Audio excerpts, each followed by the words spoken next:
আসসালামু আলাইকুম, আশা করি সকলে ভালো আছেন। আজকে আলোচ্য বিষয় হচ্ছে ছয়টি জিনিস আল্লাহর থেকে চেয়ে নিতে হয়। কি সেই ছয়টি জিনিস যেটা আল্লাহর থেকে চেয়ে নিতে হবে? তো সম্পূর্ণ ভিডিও দেখার অনুরোধ রইল।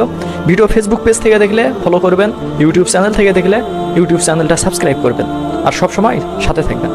তাহলে আল্লাহ পাক রব্বুল আলামিনের থেকে 6টি জিনিস চেয়ে নিতে হয়। আমরা অনেক কিছুই চাই, তবে চেয়ে একদম নিতেই হয়। যে জিনিসটা চেয়ে নিতে হয়, আল্লাহর কাছ থেকে চেয়ে নিতে হয়। আমরা অনেক কিছু চাই, পাই অথবা পাই না। আল্লাহ অনেক কিছুই দেয়, না চাইতেই অনেক কিছু দেয়। কিন্তু যে 6টি জিনিস আমাদের চেয়ে নিতে হবে, আল্লাহ না চাইলেও দিবে, কিন্তু চেয়ে নেওয়া উত্তম, অর্থাৎ চেয়ে নিতে হবে এই 6টি বিষয়। 6টি বিষয় কি? 1, সুস্থতা। আল্লাহর কাছ থেকে সুস্থতা চেয়ে নিতে হবে, কেননা স্বাস্থ্য সকল সুখের মূল। সুস্থ না থাকলে এই পৃথিবীটা ভালো লাগে না। শরীর সুস্থ মানে দুনিয়া সুস্থ। তাহলে সুস্থতা আল্লাহর থেকে চেয়ে নিতে হবে। 2, হালাল রিজেক আমরা পাবই, তবে চেয়ে নেওয়া উত্তম। আমরা হালাল রিজেক চেয়ে নেব, তাহলে রেজেকটা আমরা সঠিকভাবে পাবো। আল্লাহ তাআলা রেজেক দিয়ে থাকেন, আমাদের মৃত্যুর আগ পর্যন্ত রেজেক দিবেন, কিন্তু হালাল রেজেকটা চেয়ে নেওয়া উত্তম, আর আল্লাহর কাছে হালাল রেজেক চেয়ে নিতে হয়। 3 নম্বর হচ্ছে নিরাপদ বাসস্থান। আসলে কে কোথায় ভালো থাকবে সেটা আমরা জানি না, তবে আল্লাহর থেকে চেয়ে নেওয়া উত্তম নিরাপদ বাসস্থান। আমরা যেখানে থাকবো সেটা আল্লাহর থেকে চেয়ে নেব, যে আল্লাহ আমাদের জন্য ভালো একটা বাসস্থানের সুব্যবস্থা করে দিন। তাহলে 3 নম্বর হচ্ছে সুন্দর, ভালো, নিরাপদ বাসস্থান আল্লাহর থেকে চেয়ে নেওয়া দরকার। 4 নম্বর, নেককার স্বামী অথবা স্ত্রী। প্রতিটা পুরুষের উচিত নেককার স্ত্রী আল্লাহর থেকে চেয়ে নেওয়া, আল্লাহর কাছ থেকে চাওয়া।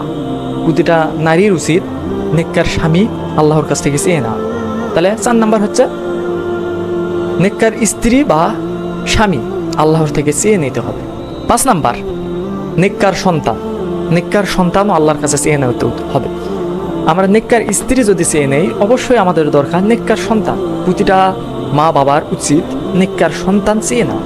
আল্লাহর থেকে 6টি বিষয় চাইতে হবে, তার মধ্যে 5 নম্বর হচ্ছে নেককার সন্তান। অবশ্যই নেককার সন্তান আল্লাহর থেকে চেয়ে নেওয়া দরকার। সবাই তো সন্তান পায়, আল্লাহ সবাইকেই সন্তান দেয়, কাউকে দেয় না, কিন্তু আমাদের দরকার নেককার সন্তান আল্লাহর থেকে চেয়ে নেওয়া। এবং 6 নম্বর হচ্ছে ইমানের হালতে মৃত্যু, ইমানের সহিত মৃত্যু। আসলে ইমান নিয়ে মৃত্যুবরণ করলেই তো আমরা জান্নাত, আর এটা আল্লাহর থেকেই চেয়ে নিতে হবে। কারণ মৃত্যুর সময় শয়তান আমাদের বাম পাশে এসে থাকে। মৃত্যুটা এতটাই কঠিন, মৃত্যু এতই কঠিন, ওই সময় আমরা নিরুপায় হয়ে যাই, আর শয়তান সেই সময় আমাদের বাম পাশে এসে, বাম কাঁধের সামনে এসে বসে থাকে। মৃত্যুটা মৃত্যু এতই কঠিন যে এই সময় কিচ্ছু করার থাকে না। শয়তান অসওয়াসা দিতে থাকে, সরাসরি অসওয়াসা দিতে থাকে শয়তান। আর এটা অনেকে ইমান হারা হয়ে যায় শয়তানের অসওয়াসায় পড়ে। তাই আল্লাহর থেকে বেশি বেশি চাইতে হবে ইমানের হালতে মৃত্যুবরণ করতে যেন পারি, ইমান নিয়ে যেন মারা যেতে পারি। তাহলে এই 6টি বিষয় অবশ্যই আল্লাহর থেকে চেয়ে নিতে হবে। তাহলে কোন কোন 6টি বিষয় আবার জেনে নেই। শারীরিক সুস্থতা, হালাল রিজিক, নিরাপদ বাসস্থান, সৎ নেককার স্ত্রী এবং স্বামী, নেককার সন্তান এবং ইমানের সাথে মৃত্যু।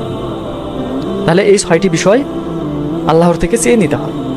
তো ভিডিও ভালো লাগলে অবশ্যই লাইক, কমেন্ট, শেয়ার করবেন, আর ভিডিওটা সবার মাঝে ছড়িয়ে দিন, সবার মাঝে পৌঁছে দিন, সবাই যাতে জানুক কি কি আল্লাহর থেকে চেয়ে নিতে হবে, কোন কোন বিষয় আল্লাহর থেকে চেয়ে নিতে হবে। অর্থাৎ এই 6টি বিষয় আল্লাহর থেকে অবশ্যই চেয়ে নেবেন, তাহলে দুনিয়া আখিরাত দুটাতে আপনি সফল কাম হবেন। তাহলে ভিডিওটা সবার মাঝে পৌঁছে দিন। সবাই ভালো থাকুন। আসসালামু আলাইকুম।